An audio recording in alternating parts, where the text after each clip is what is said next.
दोस्तों, क्या आपने कभी सोचा है कि भविष्य की राजनीति कैसी होगी? क्या इंसानों की जगह मशीनें यानी कि आर्टिफिशियल इंटेलिजेंस नेताओं की कुर्सी पर बैठेंगे? ये सुनने में तो जैसे किसी साइंस फिक्शन फिल्म की कहानी लगती है, लेकिन ये सच हो चुका है। जापान की एक राजनीतिक पार्टी ने चुनाव हारने के बाद एक ऐसा कदम उठाया जिसने पूरी दुनिया को चौंका दिया है। उन्होंने अपना नया नेता बनाया, एक एआई प्रोग्राम जिन्हें उन्होंने एआई पेंगुइन नाम दिया है। जी हाँ, ये एक कंप्यूटर प्रोग्राम जो अब उनकी पार्टी का नेतृत्व करेगा। ये सिर्फ एक प्रोग्राम है या फिर आने वाले समय में राजनीति की दुनिया में बड़ा बदलाव लेकर आएगा? वहीं दूसरी ओर अल्बानिया ने तो एक कदम और आगे बढ़ते हुए एआई को अपनी सरकार का कैबिनेट मंत्री भी बना दिया है। इस वीडियो में हम विस्तार से जानेंगे कि क्या है ये नया राजनीतिक प्रयोग, इसके पीछे की वजह क्या है और इसका भविष्य में हमारे देश में और पूरी दुनिया पर क्या असर पड़ सकता है। तो जुड़े रहिए क्योंकि ये खबर आपको सोचने पर मजबूर कर देगी। सबसे पहले बात करते हैं जापान की उस पार्टी की जिसका नाम है साइसेई नोमिची यानी कि पुनर्जनन का मार्ग। ये पार्टी जनवरी 2024 में स्थापित हुई थी और इसके संस्थापक थे शीजी इशिमारू। शुरुआत में पार्टी को कुछ उम्मीदें थी, लेकिन राजनीतिक मैदान में उतरते ही उन्हें बड़ी चुनौतियों का सामना करना पड़ा। 2024 के जुलाई में हुई ऊपरी सदन के चुनावों में पार्टी के सभी 10 उम्मीदवार हार गए। इसके बाद जून में टोक्यो विधानसभा चुनाव में भी पार्टी को करारी हार का सामना करना पड़ा, जहां इसके 42 उम्मीदवार हार गए। लगातार हार के चलते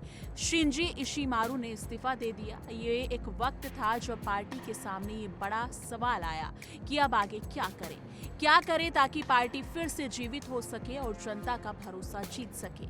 यही वो समय था जब पार्टी ने लिया एक ऐसा फैसला जो दुनिया भर के राजनीतिक विश्लेषकों और आम लोगों के लिए हैरानी का विषय बन गया। यहाँ से शुरू होती है असली कहानी। पार्टी ने अपने नए नेता के तौर पर एक इंसान की बजाय एक आर्टिफिशियल इंटेलिजेंस यानी कि एआई प्रोग्राम को चुना।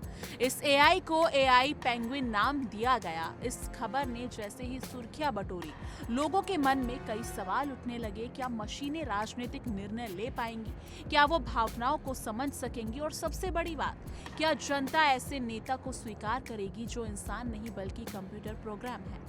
पार्टी के एआई अनुसंधानकर्ता और डायरेक्टरेट छात्र कोकी ओकुमुरा ने प्रेस कॉन्फ्रेंस में कहा कि एआई पेंगुइन की भूमिका केवल निर्णय लेने में मदद करता है, न कि राजनीति में हर पहलू को नियंत्रित करना। ये एआई सिस्टम संस्थानों के वितरण जैसे व्यवहारिक कामों में सहायता करेगा। ये स्पष्ट है कि कभी एआई नेतृत्व की कार्यप्रणाली पूरी तरह विकसित नहीं हुई है, लेकिन ये कदम एक बड़ा राजनीतिक प्रयोग है। यहाँ एक सवाल और भी अहम है, क्या राजनीति के जटिल और भावनात्मक पहलुओं को एआई समझ पाएगा? राजनीति सिर्फ नियम और नीतियां नहीं है, ये लोगों के दिलों और दिमागों से जुड़ी होती है। क्या एआई पेंगुइन लोगों के लिए ऐसे नेता की भूमिका निभा पाएगा जो उनकी समस्याओं को समझे और उनका समाधान निकाले, या ये सिर्फ एक तकनीकी प्रयोग बनकर रह जाएगा? ये समय ही बताएगा। इस पार्टी की सबसे बड़ी कमजोरी ये भी रही कि इसका कोई ठोस नीतिगत ढांचा नहीं है। पार्टी के सदस्य स्वतंत्र रूप में अपनी नीतियां बनाते हैं, जिससे पार्टी में कोई एकरूपता नहीं बन पाई। ये खुलापन और स्वतंत्रता दो तरफा तलवार साबित हुई, क्योंकि इससे पार्टी को अपना एक मजबूत पक्ष और पहचान बनाने में दिक्कत हुई। यही वजह रही कि पार्टी लगातार चुनाव हारती रही, लेकिन एआई के साथ पार्टी को उम्मीद है कि न केवल चुनावी रणनीतियों में सुधार होगा बल्कि संस्थानों के सही वितरण में भी मदद मिलेगी। यहाँ हम ये सोच भी सकते हैं कि क्या एआई तकनीक के प्रयोग से राजनीति और प्रशासन में पारदर्शिता और जवाबदेही बढ़ेगी? लेकिन इसके साथ ही डर भी है कि क्या हम मशीनों को ज्यादा सत्ता दे देंगे जो मानव भावनाओं को पूरी तरह समझ नहीं सकती।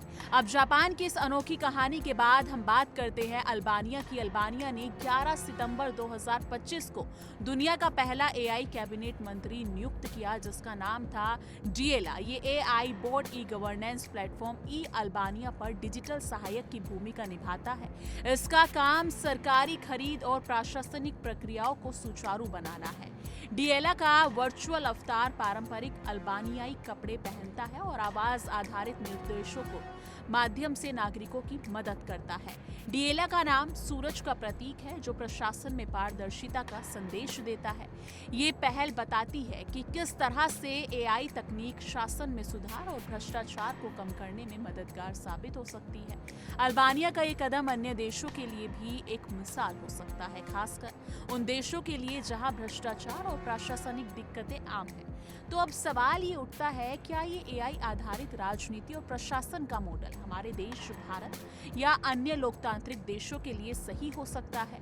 भारत में डिजिटल इंडिया, ई गवर्नेंस और कई तकनीकी पहले से ही चल रही हैं, लेकिन राजनीति में एआई प्रयोग अभी भी व्यापक चर्चा होनी बाकी है।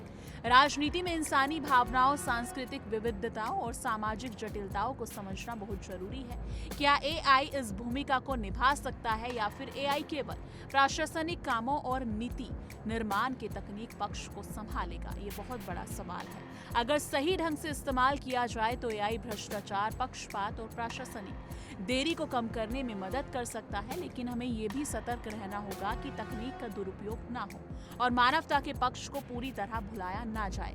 दोस्तों, आज हमने देखा कि कैसे जापान की एक पार्टी ने चुनाव हारने के बाद एआई पेंगुइन को अपना नेता बनाया और अल्बानिया ने एआई को कैबिनेट मंत्री का दर्जा दिया। ये दोनों उदाहरण राजनीति और प्रशासन में तकनीक के नए युग की शुरुआत हो सकते हैं। लेकिन सवाल यही है, क्या हम इस बदलाव के लिए तैयार हैं? क्या एआई को नेतृत्व की जिम्मेदारी देना सही होगा या फिर हमें राजनीति को इंसानी भावनाओं और समझदारी के साथ ही चलाना चाहिए?